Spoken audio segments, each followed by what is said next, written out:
நம்ம கௌதம் சாருக்கும் நம்ம இலக்கியாவுக்கும் கண்டிப்பாக வேலை கிடைக்கணும். நம்ம கௌதம் சாரும் நம்ம இலக்கியாவும் இந்த கார்த்திகோட பிஸ்னஸில் பல மடங்கு முன்னேறி வந்து நிற்கணும் அப்படின்னு சொல்கிறவங்க மறக்காம இந்த வீடியோக்கு லைக் பண்ணிக்கோங்க. இப்போ நம்ம கௌதம் சாருக்கும் வேலை கிடைச்சிருச்சு, இன்னொரு பக்கம் நம்ம இலக்கியாவுக்குமே எனக்கு நம்ம இலக்கியாவுடைய திறமைக்காக வந்து வேலை கிடைச்சிருச்சு. ஆனால் அந்த இடத்துல ஒரு இக்கட்டான ஒரு சூழ்நிலை. நம்ம இலக்கியம் என்ன முடிவு பண்ண போகிறாங்க, நம்ம இலக்கியாவுக்கு வேலை கிடைக்குமா இல்லையா, அதுக்கப்புறம் என்ன நடக்க போகுது அப்படின்னு சொல்லிட்டு தான் இந்த வீடியோவில் வந்து பார்க்க போகிறோம். இந்த வீடியோ ஸ்கிப் பண்ணாமல் முழுசாக பாருங்கள், அப்படியே நம்ம சேனலையும் சப்ஸ்கிரைப் பண்ண வச்சுக்கோங்க. ஒரு பக்கம் நம்ம கௌதம் சாரும் நம்ம இலக்கியம் உழைச்சி முன்னேறலாம் அப்படின்னு சொல்லிட்டு இந்த மாதிரி ஓடிட்டு இருக்காங்க. ஆனால் இன்னொரு பக்கம் ஓசில வந்த சொத்துக்கு சண்டை போட்டுக்கிட்டு இந்த பைரவி ஒரு பக்கம், இந்த அஞ்சலி ஒரு பக்கம், இந்த கார்த்திக் ஒரு பக்கம்னு சொல்லிட்டு அங்கே அதுக்கு கூட வந்து சண்டை போட்டுட்டு இருக்காங்க. இருக்கிற சொத்தை வச்சு வாழ தெரியாம அதுக்கு நான் தான் ராணி, நான் தான் ராஜா அப்படின்ற மாதிரி சொல்லிட்டு அவங்க அடிச்சுக்கத்தை பார்க்கறதுல நமக்கு ஒரு சந்தோஷம். ஏன்னா இந்த பைரவியால தான் இந்த அஞ்சலி இந்த வீட்டுக்குள்ளே வந்தா, கார்த்திக் கூட வந்து ஒன்று சேர்ந்தா எல்லாமே வந்து நடந்துச்சு. ஆனால் இப்போ ரெண்டு பேருமே பாருங்க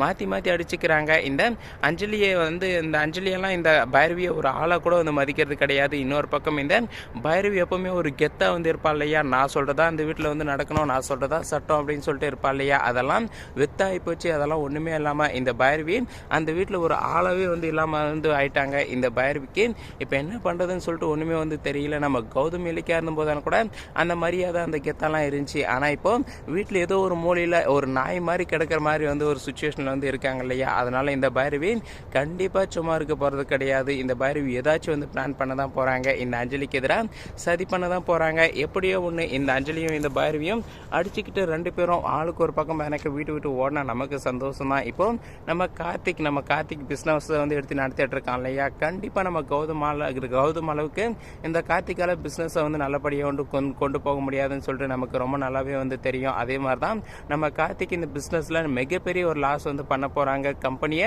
கைவிட்டு போகிற அளவுக்கு எனக்கு லாஸ் ஆக போகுது. அப்போ தான் நம்ம கௌதமுடைய உதவி இந்த கார்த்திக் வந்து தேவைப்படும். நம்ம கௌதம் கிட்ட வந்து ஹெல்ப் கேட்கலாம்னு சொல்லிட்டு போக போகிறாங்க. அப்போ தான் நம்ம கௌதம் சாரும் நம்ம இலக்கியமும் இந்த கார்த்திகை பார்த்து என்ன பேச போகிறாங்க அப்படின்னு சொல்லிட்டு தான் இதுக்கப்புறம் வரப்போகிற எபிசோட்ஸ் வந்து இருக்க போகுது. இப்போ நம்ம கௌதம் சாரும் நம்ம இலக்கியாவுக்கும் வேலை வந்து கிடைச்சிருச்சு. ஆனால் அந்த இடத்துல நம்ம இலக்கியா கூட இன்டர்வியூ போனால் இன்னொரு பொண்ணுக்கு வேலை கிடைக்காதனால நம்ம இலக்கியா அந்த பொண்ணுக்காக தன்னுடைய வேலையை வந்து விட்டு கொடுத்துட்றாங்க. இன்னொரு பக்கம் நம்ம கௌதம் சார் வந்து போன கம்பெனியில் பார்த்தாக்க வேலை கிடைச்சிருச்சு, எல்லாமே வந்து ஓகே தான். ஆனால் நம்ம கௌதம் சார் வந்து லஞ்ச் எதுவும் வாங்குவாரா, எக்ஸ்ட்ரா பணம் எதுவும் வாங்குவாரா அப்படின்னு சொல்லிட்டு அந்த கம்பெனியோடைய ஆளுக்கு வந்து சந்தேகம் வருது. ஆனால் நம்ம கௌதம் சார் பணத்துக்கு ஆசைப்பட்டு வேலைக்கு வந்து போகல, தன்னுடைய ஒழிப்புக்கு பணம் கொடுத்தா போதும், தன்னுடைய தேவைக்கு பணம் கிடைச்சா போதும்னு சொல்லிட்டு தான் வேலைக்கு வந்து போயிருக்காங்க இல்லையா. அதனால் நம்ம கௌதம் சார் சொல்ல போகிற பதில் கண்டிப்பாக நம்ம கௌதம் சாருக்கு வேலை கிடைக்க போகுது. அதே மாதிரி நம்ம கௌதம் சாருடைய திறமையை வச்சு அதை விட பல மடங்கு பணக்க சமாளிக்க ஆரம்பிக்க போகிறாரு. நம்ம கௌதம் சார் கூடிய சீக்கிரமே பிஸ்னஸில் பல மடங்கு பணக்க முன்னேற போகிறாங்க. இப்போ நம்ம